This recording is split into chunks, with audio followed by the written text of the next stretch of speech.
said Alita. She gave a pleading look, opening her dark eyes wide and fluttering her long eyelashes. Kit knew that trick. Alita was the baby of her family, and she always got her own way.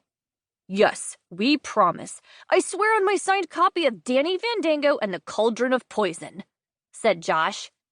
This was a serious oath. Kit knew. Josh kept the book in his bedroom in a glass case like it was a museum exhibit. Kit wouldn't be surprised if he had set up lasers and alarms all around it. Come on, Kit, repeated Alita, who was almost as big a Danny Fandango fan as Josh, although not as into lasers. She was more likely to have trained her dog to guard her copy. Alita's dog scared most people. It was big enough to ride like a horse, but Alita treated it like a cute little kitten and had named it Fluffy. She'd insisted they adopt it from a dog shelter. Kit wondered how the dog shelter people had stopped it from eating all the other dogs.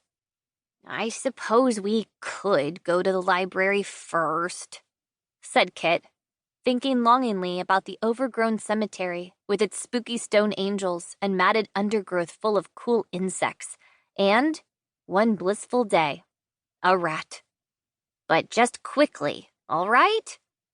Quick as Danny Fandango casting a lightning spell, said Josh. Quick as Lara Fandango casting an even faster one, said Alita. Kit hadn't read any of the Danny Fandango books because reading required sitting still, and sitting still was against everything she stood for.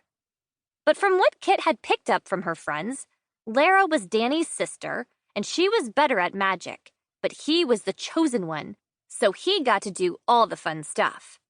That sounded familiar. Kit's older brother and sister always got to do the fun stuff. Kit's perfect older sister was perfect in all ways, according to her parents. Kit's wicked older brother was a bad boy, and therefore required a lot of shouting and attention, and when he did even the slightest thing right, he got presents. Kit's younger sister was only a toddler, and her job was to be adorable and covered in jam, and her baby brother had a tiny scrunched-up face, cried a lot, and was precious and good enough to eat. Kit was nothing in particular. She was average, not incredibly smart, but not unintelligent, not especially sporty, but not unable to catch either. When people were picking teams, she was usually picked second or third, never first, never last. The only non-average thing about her was her size. Growing out of her sister's hand-me-downs at an unnatural rate was her most remarkable skill, according to her parents. She was in the last year of elementary school now, but she had grown out of all of perfect older sister's school uniforms, so they had to buy a new one in the spring. That had led to a lot of tutting, but Kit didn't see how it was her fault. She wasn't growing on purpose. It just happened.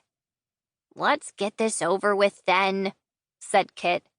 We're going out, she called as she passed her parents and her two younger siblings in the living room. Alita looked shocked by Kit's dad, who was holding toddler upside down, bouncing her up and down like a sack of potatoes. Who's a bouncy, bouncy, bouncy? He was saying. Alita was too polite to say so, but Kit knew she was thinking that nothing like that would happen in her house, where the adults were dignified and people were usually the right way up, however old they were. Hello, Mr. Spencer, Mrs. Spencer, said Josh. Hello, Josh. Hello, Alita. See you later. Don't get muddy, Kit, said her mom, wiping a splotch of baby food out of her auburn hair. She glanced at Kit. Muddier.